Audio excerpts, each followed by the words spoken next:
Hey guys, my name is ZENOX and I'm coming back here with another tutorial on mixing and mastering because I've had a request from from someone to do a video on mixing and mastering. So I will demonstrate how I do my mixing and mastering, and I'll use the track I'm working on as an example because I find it, if you master the track early, like as soon as possible, it's then easier to like mix things in the long run once you're actually like putting more things in. So I like to master as soon as possible. So as soon as I've got like a drop down, or as soon as I've got enough instruments or sounds playing, I just try to master it as soon as possible. So basically, all mastering is pumping up the volume, the overall volume and frequencies up to 0 decibels to make it sound as fat as possible and as loud as possible without it clipping. That's genuinely it. So on my mixer, well, first of all, I'll play a bit of the track unmastered and mastered. So this is a little, you could call it a preview to a track I'm working on, which will be on my new EP, which hopefully will be finished soon. So basically, it's a drum step track, and this is a part of this. I'll show you unmastered first.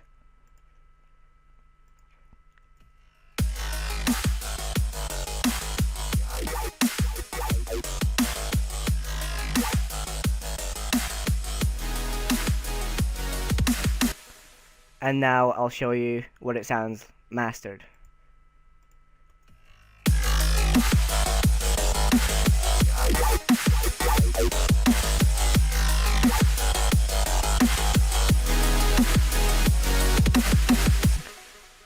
So as you can hear, it's a pretty big difference, and it's really not that complicated. I mean, it may look a bit complicated, but it's really not.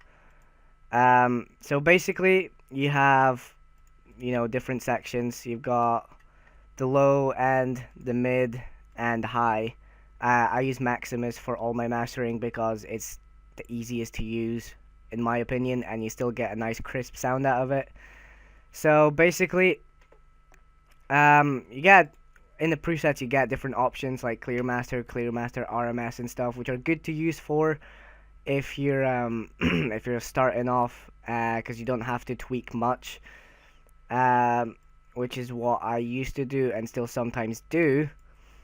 But the general idea of it is pretty easy. So you've got your low separated from your highs about 150 to 160 hertz.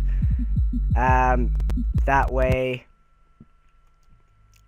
basically it's all low end, and it's what frequencies have to play in that bit of the spectrum. Then you've got, and it's also monoed, like the end bass is monoed because you don't want it to sound stereo, because in the full mix it won't sound as fat. It will be really wide, and it just won't be like that hard hitting that you want for these kind of genres. In the mids, you have it slightly, it's like you put it on the stereo slightly, like not too much, not too little, so it doesn't sound, so it fills up the like the spectrum more. It's more wide, it's more full, and it's what you want. And obviously you've got the mid-range here. You don't really tweak much there. And then you've got the highs, which are more or less stereo, but it's only the high frequencies playing, and they're all separated, so it all sounds clean. There's no muddiness or anything. And that's mostly stereo, again, to give it that wide range and wide stereo field. which is what you want to make your sound a lot clearer and a lot bigger. You just kind of, I don't really compress much. I mean, I compress a little bit, and it's basically all the same compression. Just got the ahead and release slightly changed on each one. The attack stays normal, and then on the actual master chain on in Maximus, well, compression is usually off, but I turn it on, and I set a slight threshold there, so that way, as you see those peaks there, it just compresses them down, and you get a big fat sausage, which is what I've explained before in my other video, I'm pretty sure. So I'm not going to explain it again. It's basically how loud it goes, and it cuts off at 0 dB, and it doesn't go past that, it doesn't clip or anything.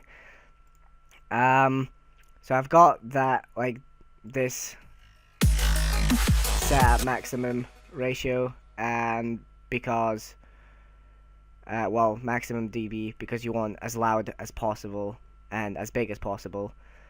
Other than that, there isn't much to the actual mastering process. That's about it. I should have covered everything.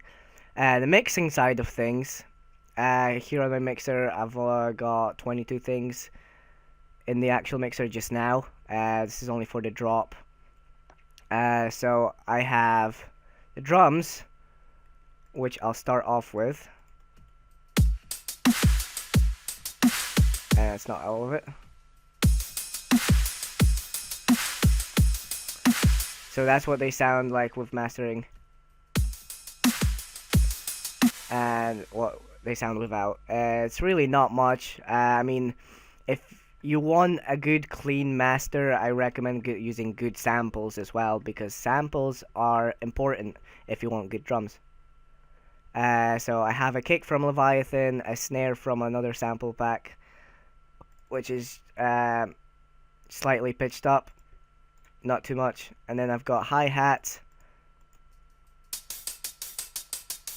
which have got a little bit of reverb. I've got them routed here, and then they go into a bus, which I called hats, and I've turned them down a bunch so they're not too loud. I put an EQ on it and EQ'd all the lows and mids out of it, because you don't want them. They belong in the high end of the mix. If you didn't have that EQ, it'd make it sound really muddy, and you don't want that. Then I literally just used the preset drum room, and that's what gives them that kind of more realistically feel. And overall, it makes it sound better. On the actual drums itself, I don't have much, just the snare. I've got a reverb on it, set to side, and really just the general settings for like a dubsteppy sounding snare.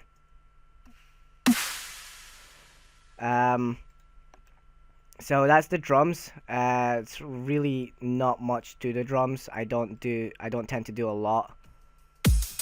Also have a ride cymbal, which is also EQ'd. Took out all the lows and mids, so it doesn't sound, muddy. Then I have a separate sub.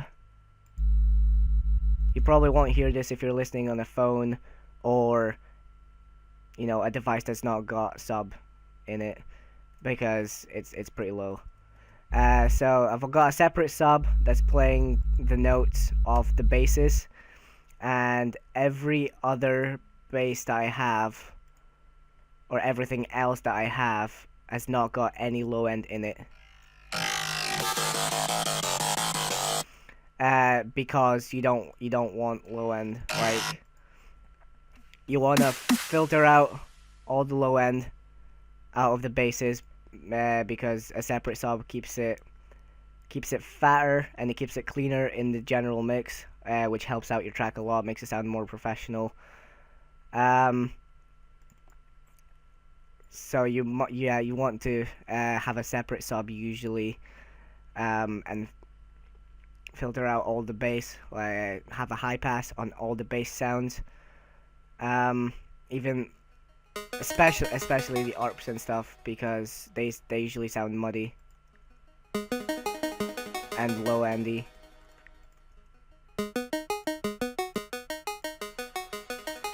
So you want to, you want that cleanness. You don't want any low end in any of your instruments, because you have a separate sub and it makes it sound a lot cleaner. Even if you have like a bass like that, just a simple bass that goes underneath chords,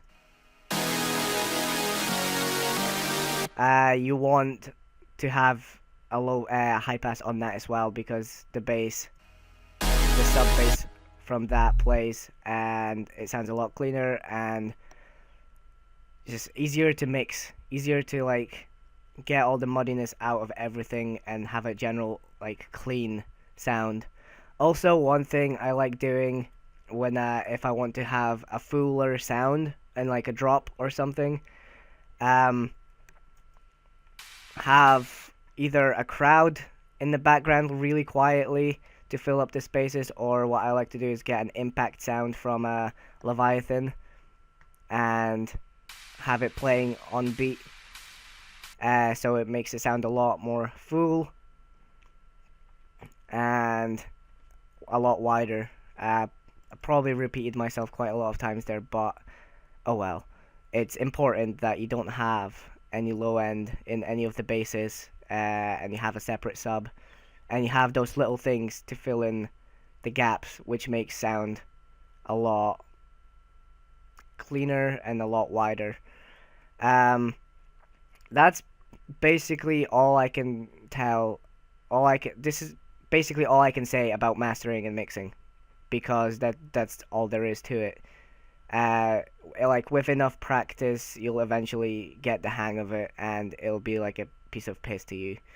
Because it's really not that hard. Like all the other producers, like famous producers, don't share their secrets, because there literally is no secrets to it. It's really simple. You just have to have a certain amount of knowledge about music production, how things work, and there's just a general idea of it, what it is and stuff. I learned this all by myself, mostly. I got some help from a good friend, which showed me some tricks and basically taught me how things work, why there should be things separated from each other on different ranges and stuff, which is basically what I done in this tutorial. So I hope this was helpful to you guys. I hope you managed to get a cleaner sound and a more professional, wider, bigger, fatter sound out of your tracks, with the techniques I showed you. So that's it. This is a wrap, and if you want me to do more tutorials like these, or sound design or anything like that, let me know in the description of the video, or leave a comment, and I will take to consideration what I should do for my next video, because I want to keep up the videos going, keep them coming frequently. I want to upload at least twice a week now, so there will be a lot more tutorials going, as long as you guys still want to watch. So this is it. Hope this helped. Hope you enjoyed the video, and I'll see you in the next one.